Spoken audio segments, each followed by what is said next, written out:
정말 지옥이 있다면 아마 그것이 지옥일 것 같고, 많이 불구가 돼서 오는 사람들도 굉장히 많아요. 사고가 진짜 많아요. 무거운 것에 깔려서 죽기도 하고, 다리가 아예 절단돼서 오는 경우도 있고요. 그건 사실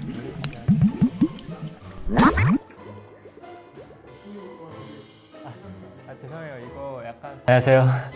저 이름은 허준이고요. 북한에서 왔습니다. 네, 저는 14살 때 가봤고요. 그쪽에서 한 3개월 정도 있다가 다시 고향으로 돌아갈 수 있었습니다. 2005년도였는데 2005년에 제가 1차 탈북을 했었거든요. 베이징에 가서 한 7일 정도가 있다가 그쪽에서 폈어요. 그래서 12월 2일 날에 중국 공안에서 체포된 다음에 평안북도 신우주 쪽으로 북송이 됐고, 북한에서는 사실 탈북 이건 엄청난 중범죄이기 때문에 아이들이나 성인이나 할 것 없이 다 감옥에 가야 됩니다. 저도 14살 때 그래서 그때 신의주 수용소에 3개월 정도 갔다 왔습니다. 혹시 그럼 혼자 가신 건가요? 혼자 저는 안 무섭다면 사실 거짓말이고요. 저는 사실 중국에 딱 가서 이제 중국에서 제가 봤던 그 모든 것들도 너무나 새로웠기 때문에 신기하다를 넘어서 굉장히 좀 두려웠어요. 그게 북송이 되고 나서 약간 끝이구나. 약간 14살이었는데 사실 그때 처음 죽음이라는 것에 대해서 좀 많은 생각을 했던 것 같고요. 사실 그 두려움을 어떻게 말로 표현을 하겠어요. 이런 영화 장면과 그 모습이 비슷한 것 같아요. 이 장면은 영화 크로싱이 한 장면인 것 같은데 비슷하긴 합니다. 근데 강제 노역을 사실 갔다가 이제 밥도 제대로 못 먹고 이러니까 저기서 많이 불구가 돼서 오는 사람들도 굉장히 많아요. 사고가 진짜 많아요. 무거운 것에 깔려서 죽기도 하고, 다리가 아예 절단돼서 오는 경우도 있고요. 그건 사실 비일비재하죠. 죄송해요. 이거 약간 밝게 해야 되는데 얘기가 밝은 얘기가 그렇죠. 절대 제가 이걸 하면서 밝은 얘기를 할 수가 없어서 그렇죠. 구독자 여러분들께 너무 죄송하네요.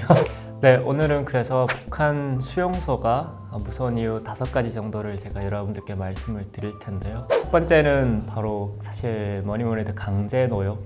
이게 정말 무서운 것 같아요. 왜냐면 그쪽에 갔다가 다쳐서 돌아오는 사람들이 진짜 많거든요. 그러니까 하루 일과가 6시부터 시작되면 아침을 먹고 그쪽에 가게 되는데, 강제 그 현장으로. 그러게 되면 사실 모든 건설이라든가 이런 것들은 다 사람 손으로 해야 돼요. 그래서 정말 많이 다치거든요. 콘크리트 그런 벽돌 이런 거에 이제 깔려서 죽는 사람들도 있고, 아니면 다리가 절단돼서 오는 사람들도 있고요. 진짜 무섭습니다. 그래서 사실 저걸 피할 수 있는 방법은 없어요. 수용소에 가서는 무조건 해야 되는 일입니다. 저걸 어떻게 내가 깨병 부릴 수도 없고요. 그러니까 몸이 아프다고 해서 안 내보내진 않아요. 진짜 무서운 거죠. 사실 많지는 않고요. 딱 2가지 정도를 시키는 것 같은데, 첫 번째는 건설 이런 비슷한 그런 걸 시키는 거 이제 시키고요. 그리고 또 다른 하나는 그 공장 이런 데 투입돼서 일을 많이 시킵니다. 또 한편으로는 이제 저기 수용소 소장들이 있는데, 이 소장들 집에 가서 그 사람들이 가지고 있는 밭이 어마어마하거든요. 그래서 일부 인원들은 이제 떼가지고 그쪽으로 보내고, 그러니까 전체 그 수용소에 갇혀 있는 사람들이 전부 다 한 곳에 가지는 않아요. 그러니까 일부는 여기, 일부는 여기 이렇게 다 나눠져 가거든요. 그 수용소 소장네 집 이런 일을 하게 되면 밥을 진짜 든든하게 먹여주고 대우가 진짜 괜찮은데, 정말 이게 정부 관련된 그런 일을 할 때는 진짜 밥을 잘 안 주고 거의 정말 너무 열악하게 식사를 제공을 해주니까 약간 오늘은 또 우리 나쁘다 이렇게 말을 하는 사람들도 있어요. 두 번째는 이제 열악한 식량 사정인 것 같은데, 이거는 진짜 심각해서 그 안에 수용소 안에서 한 1개월 정도만 있으면 사람이 거의 몸무게가 정말 한 10kg 이상은 쭉 빠져요. 정말 다이어트 하긴 최고의 장소인 것 같은데, 한 끼에 저희가 제가 있을 때는 그랬어요. 지금 또 달라질 수도 있겠지만, 제가 수용소에 있을 때는 보통 한 끼에 그 옥수수알 한 70알 정도를 줬었거든요. 그러니까 한 끼에 옥수수알 70알 정도면 어느 정도 양이냐면 한 요 정도 양이에요. 이거를 너무 적게 주니까 어릴 때는 사실 너무 배고파서 그냥 하나하나 세워서 먹거나, 아니면 그걸 한 끼에 이제 이런 그릇에 이제 담아주고, 또 하나는 이제 시래기국 같은 걸 주는데, 이렇게 시래기국은 다 먹고 시래기국만 리필해서 계속 먹을 수 있고요. 이 옥수수 이걸 또 주지 않아요. 그러니까 이거를 절반만 먹고 절반은 이제 남겼다가 이제 계속 먹는 경우도 있고요. 왜냐면 한 번에 다 먹으면 또 점심시간 아까 배고프잖아요. 3개월 동안 거의 세서 먹었었던 것 같아요, 그거를.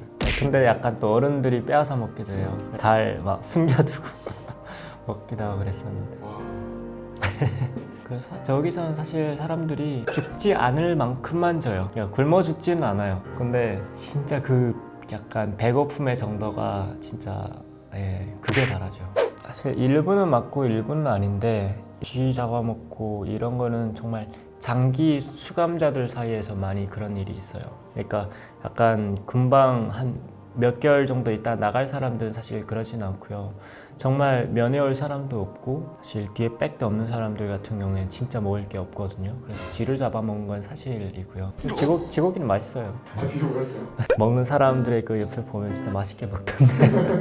세 번째는 바로 고문 구타인데 사실 수용소 안에서 폭행 같은 일은 그건 사실상 폭행의 일상화되어 있어요. 폭행이 그 안에서는 정말 거의 맞지 않는 애들이 없을 정도거든요. 그 폭행이 언제 사실 가장 많이 일어나냐면 제가 가장 첫 번째에서 말씀드렸던 이제 강제 노역할 때 그때 일을 제대로 못한다거나 이러게 되면 바로 보안관이 와서 이제 폭행을 인간의 사실 그 존엄성이라고는 사실 찾아볼 수 없는 데가 북한 수용소예요. 정말 지옥이 있다면 아마 그것이 지옥일 것 같고 폭행이 막 그냥 가볍게 때리는 그 정도도 아니거든요. 정말 걔네들이 이만한 그 나무 막대기 같은 걸 들고 다니는데 항상 소문 쏘진 않아요. 근데 이만한 막대기를 들고 정말 일을 잘 못하거나 말을 잘 안 듣거나 아침에 점호할 때 이름이 없어요. 수용소 안에는 제 번호는 이제 487번이었는데 번호를 불러야 돼요. 487, 488 이렇게 이제 점호가 나가거든요. 그걸 또 목소리를 작게 해도 폭행 또 때리고 저거는 수용소에서는 저렇게는 하지 않고요. 저거는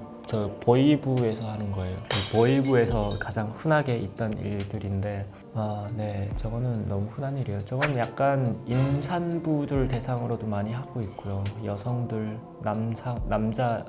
남성들 대상도 많이 하고 있고 실놀이 하나 걸치지 못하게 딱 해놓고 이제 고문을 해버리거든요. 잘 묘사를 했지만 그냥 보여줄 수 있는 만큼은 보여주신 것 같아요. 조금 더 심한 건 더 많아요. 북송 당하게 되면 뭐 바로 수용소에 들어가지 않거든요. 절차라는 게 있어서 먼저 그 보이부 우리말로 우리나라에서는 국가정보원인데 그런 보이부라는 곳에서 따로 1차 조사를 먼저 끝내고 얘를 정치범 수용소에 보낼지 아니면 얘를 그냥 일반 수용소에 보낼지를 결정을 하게 되는 거예요. 정치범 수용소라는 건 정말 엄청난 중범죄, 그러니까 탈북 자체도 중범죄이긴 하지만 그 안에서도 또 중범죄자를 또 골라내서 이제 정치범 수용소에 보내버리는 거죠. 나는 정말 남한행을 목적으로 나는 탈북했다. 이건 정치범 수용소에 가야 돼요. 많은 탈북자들이 절대로 고문을 당하면서도 얘기를 하지 않는 그 딱 한 단어가 바로 남한이란 말을 절대로 입에서 꺼내지 않거든요. 왜냐면 남한이라는 말을 입 밖으로 나오는 순간 바로 이제 그 보이부 요원들은 딱 넌 정치범 수용소 이게 결정이 되는 거예요. 그래서 보이부 요원들은 가능한 정치범 수용소에 계속 보내려고 고문을 엄청 하는 거죠. 여성들에게 사실 수용소는 더 무서운 곳이거든요. 남성들은 아무래도 그냥 폭행을 당하더라도 사실 어느 정도 다시 그냥 일어설 수 있는 힘이 있거든요. 근데 여성들 같은 경우에는 엄청난 더 심각한 페널티를 받게 돼요. 그게 바로 성에서 오는 그런 것들인데 제가 있을 때 이제 3개월 동안 맨날 그 밤 10시가 되면 몇 번 나오라고 이제 부르거든요. 그게 뭐냐면 놀이개로 쓰려고 그러는 거예요. 그러니까 나가는 사람들이 다 여자고요. 다 약간 젊은 애들이고요. 저도 그렇고 다른 어른들도 그렇고 눈치라는 게 있잖아요. 왜 나갔다 오는지 나가서 무슨 일이 있는지를 사실 다 알잖아요. 여성들은 사실 저 안에서 말로 사실 상상할 수 없는 그런 일들이 겪을 수밖에 없어요. 여성이라는 그 이유 하나만으로. 바로 5번째는 다른 좀 더 그 일가가 되게 다양해요. 그래서 거기에 대해서 좀 설명을 드리려고 하는데 이게 일가가 다양하다는 게 사실 뭐 어떤 사람들은 쉬운 일이고 어떤 사람은 어려운 일이다 이것보다는 사실 다 어려운 건데 이제 저 같은 경우에는 14살 때 수감이 되었으니까 그 미성년자들이 겪을 수 있는 그런 어려움은 또 좀 다른 것 같아요. 그래서 제 경험을 좀 말씀을 드리자면 저 같은 경우에는 이제 밖에 나가서 아이들을 일을 잘 안 시켜요.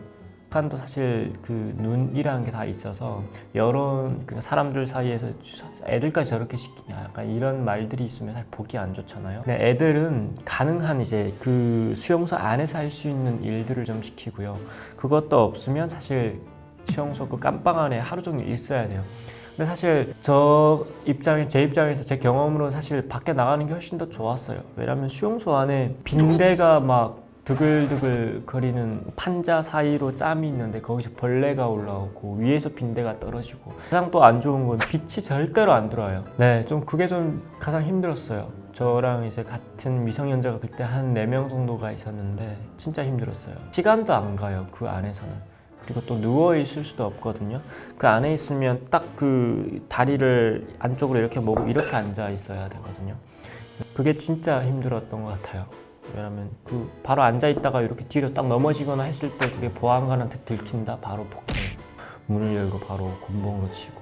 사실 그런 것들이 가장 좀 힘들어서 본인들이 거기에 수감된 사람들은 자존심이 사실 이미 바닥으로 떨어질 대로 떨어진 사람들이거든요. 그 안에 있다 보면 그렇게 돼요. 그러니까 내가 사람이구나를 깨닫지 못하게 만드는 곳이기 때문에. 네, 뭐 제가 제 이야기를 제 경험을 곁들여서 좀 말씀을 드렸었는데 감옥에 들어가더라도 인간의 존엄성 이런 걸 사실 절대로 해쳐서는 안 된다고 생각이 들거든요. 우리가 어떤 목소리를 내야 그걸 받을 수 있을까? 그런 것들을 여러분들이 함께 좀 고민을 했으면 좋지 않을까? 그래서 그 시작은 사실 관심이라고 저는 생각이 들고요. 많은 관심 부탁드리겠습니다. 감사합니다.